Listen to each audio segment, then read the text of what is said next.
We have made a decision now that will permit us to create an economic order in the world that will promote more growth, more equality, better preservation of the environment, and a greater possibility of world peace. In 1993, US, Canada, and Mexico signed the North Atlantic Free Trade Agreement, also known as NAFTA. Despite Clinton's promising words, the NAFTA agreement impacted the small producers and the working class negatively.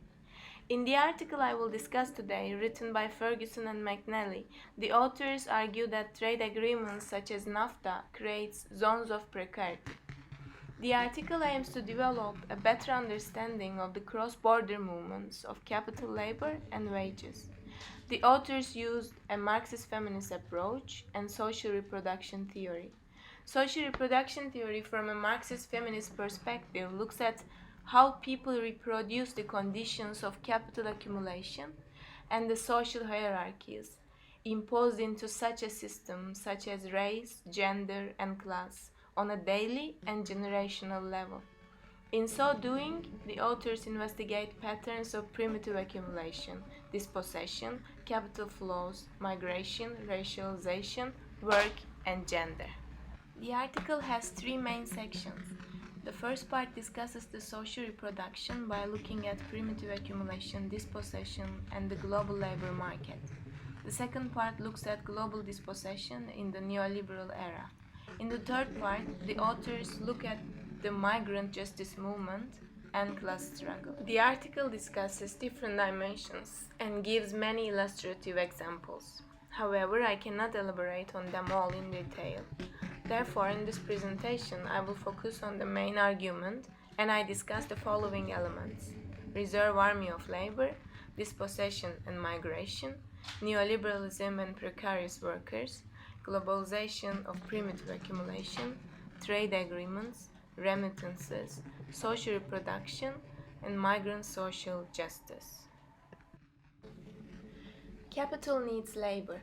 Because of this constant need, capital has to ensure the reproduction of a working class, sufficient to meet the demands of accumulation, to prevent labor shortages. According to Marx, the mechanization displaces labor, and because of this surplus population, it's always available for exploitation. It forms a disposable industrial reserve army, which belongs to capital, just as absolutely as if the latter had bred it at its own cost. He argues the dynamic of labor displacing accumulation constitutes a law of population peculiar to the capitalist mode of production.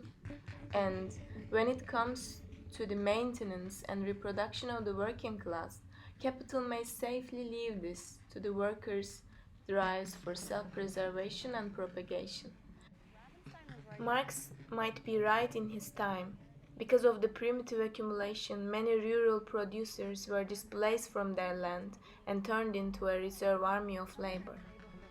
17 million Europeans arrived in the United States. The 19th century also saw a smaller but still significant number of Asian immigrants arrive in the U.S., mostly settling on the West Coast. Many of them came to join in the gold rush, working as laborers in the mines. They also worked in factories and helped build the Transcontinental Railroad. However, this process never happened that peacefully.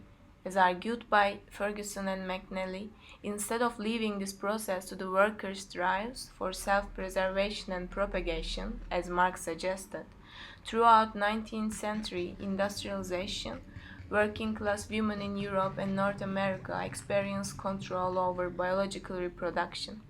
Therefore, generational renewal of the working class is a socio-historical process, powerfully influenced by women's reproductive choices. As Federici argues, the historical changes wouldn't be possible without a major attack on the social power of women.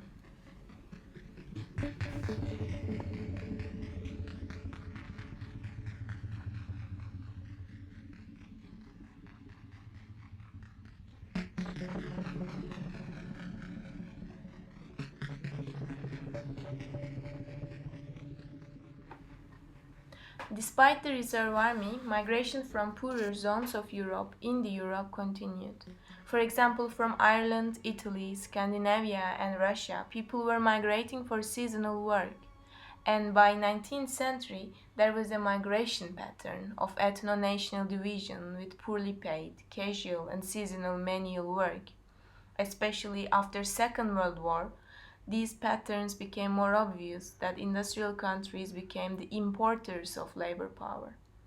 These patterns were profoundly racialized, with migration flows frequently tracking the paths of earlier colonization, with, for instance, Algerians working in France, Indonesians in the Netherlands, Indians in Britain, Mexicans in the US. Global processes of dispossession and migration have been central to the capitalist law of population. Authors identified three main forms of appropriating massive supplies of dispossessed people. To mention briefly, slavery and indentured servitude in the 17th and 18th centuries, the so-called coolie labor system, under which at least 12 million workers from India and another 5 to 6 million from other parts of Asia were sold into contracted servitude, and finally today this predominantly takes the form of precarious migrant labor. Coerced mass movement of people is nothing new to the neoliberal era of capitalism. In the upcoming slides, I'll be discussing what is unique to the neoliberal era in terms of dispossession and migrant labor.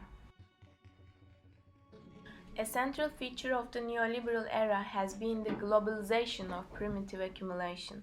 Increasing movement of capital, enormous increase in dispossession, and proletarianization utterly crucial to the neoliberal reorganization of the capitalist world economy.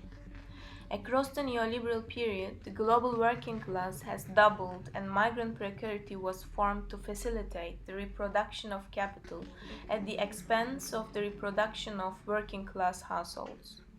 Neoliberalism has dramatically deepened social processes that dispossessed small producers and created immense proletarianization. What are the global dispossessions?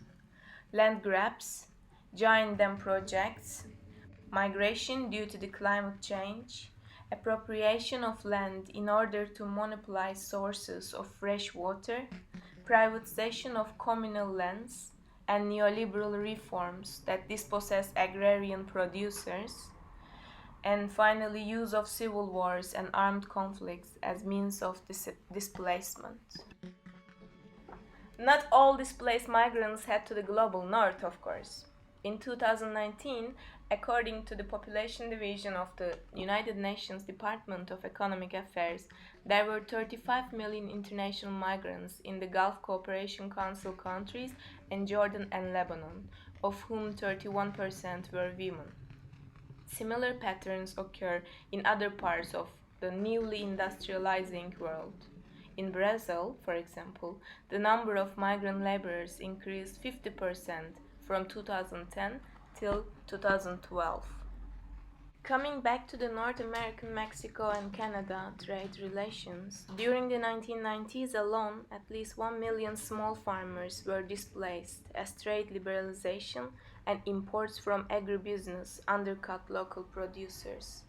Large numbers of dispossessed agrarian producers have migrated to the Maquila zones in search of wage labor, with women forming an increasingly significant proportion of this internal migration.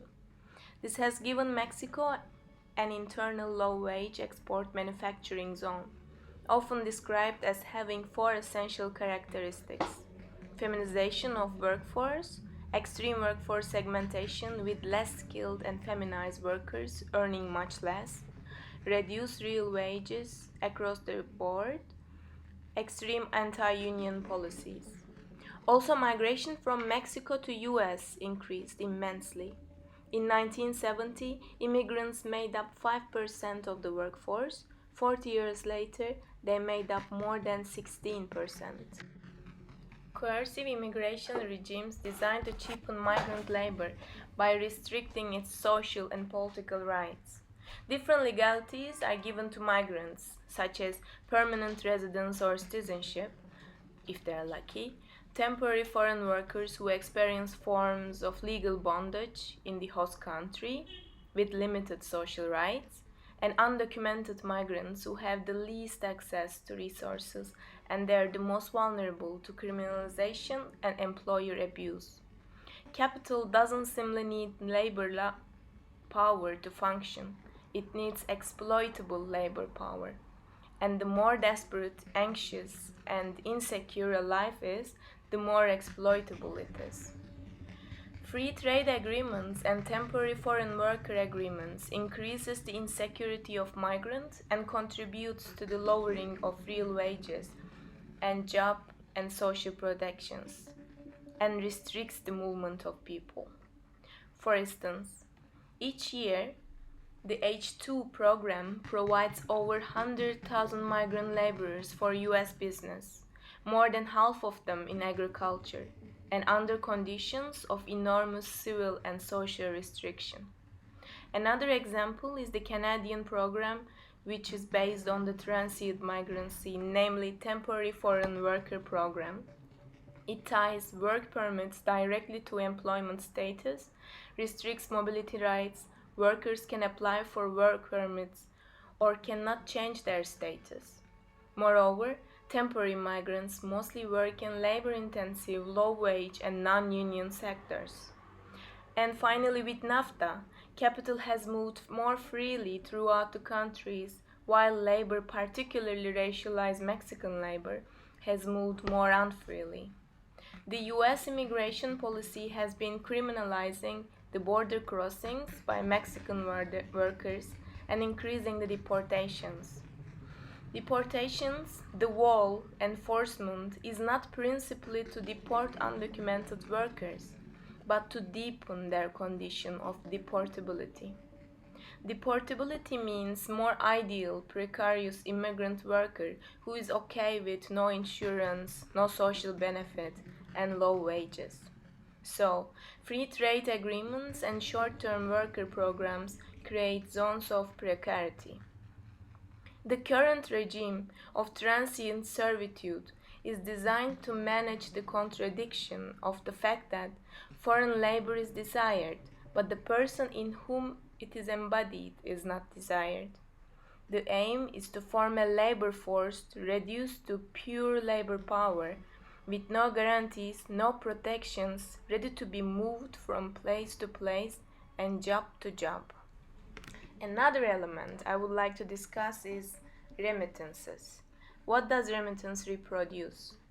Now, according to UN, around 800 million in the world, or 1 in 9 people, are recipients of these flows of money sent by their family members who have migrated for work.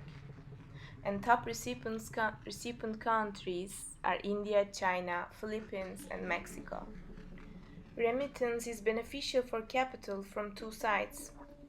It brings precarious and relatively cheap migrant labor to sites of work in the United States and Canada and enables the reproduction of the next generation of laborers in Mexico without spending any money for them. These reverse flows of labor and wages rescale relations of gender, childhood, kinship, and social reproduction. The remittances from the more to less capitalistically advanced societies has become deeply embedded in the social and economic fabric of the sending country. Rescaled survival strategies are thus a crucial mechanism for the relatively cheap social reproduction of not only current precarious labor power, but also that of the future. Remittances causes migrant-producing programs and supports led by sending countries. For instance, in Mexico, government encourages migrants to funnel a proportion of remittances into what would otherwise be state social reproductive services, such as community infrastructure projects, thus boosting public investment as well. Many countries in Global South organize skill training and recruitment services. Philippines, for example, operating the Household Service Workers Policy since 2005 to professionalize migrant domestic work and minimize vulnerabilities. This includes training and upgrading programs for potential migrants. While capitalism requires labor power to a commodity, it has no mechanism to create and sustain it. Rather, the commodity labor power only can be produced socially by people with needs and emotions that exceed their mere production. The state can and does aid and abet capital in meeting its need for labor power, of course, but the drive to accumulate puts continual pressure to deny the humanity of real people, to deny the excess needs thrown up by social embodied human life, and to impose bare life instead. Capitalism's drive to proletarianize labor is thus bound up with a reliance on gendered and racialized relations that mark the processes of replenishing this and succeeding generations of workers. The farm workers in US with minimum wage, no benefits, with long working hours, hazardous conditions are most of the time undocumented Mexican immigrants and guest workers with temporary visas. And now, in the days of COVID-19, the migrant labor is again the most vulnerable. The agriculture workers are now called essential, but they are still unprotected. Farm workers live in fear of COVID-19, but they keep on working. They are afraid to work, but also afraid not to work. Also, the situation is similar in Mexico's maquilas. It seems that much of Mexico's maquila manufacturing workforce has been working now. Are all the companies giving the proper health protection to those still working? Not sure. Migrants, justice, and working class politics. Labor migration has become central to the reproduction of hundreds of millions of working class households, whose well-being relies on wage remittances. As working class social reproduction becomes increasingly entangled with new patterns of gender labor, repressive border regimes, and racialized policies, genuinely radical working class politics must challenge assaults on the rights of any and all groups of workers. Unions should stop acting in a nativist protectionist way and work for solidarity of workers. El pueblo unido jamás será vencido. El pueblo unido jamás será vencido. La patria está forjando la unidad. De norte a sur se movilizará. Desde el salar ardiente y mineral al bosque austral. Unidos en la lucha y el trabajo irán. Cubrirán su paso ya, anuncia el porvenir, de pie cantar, el pueblo va a triunfar, millones ya imponen la verdad, de acero son, ardiente batallón, sus manos van, llevando la justicia y la razón, mujer, con fuego y con valor, ya estás aquí, junto al trabajador. Y ahora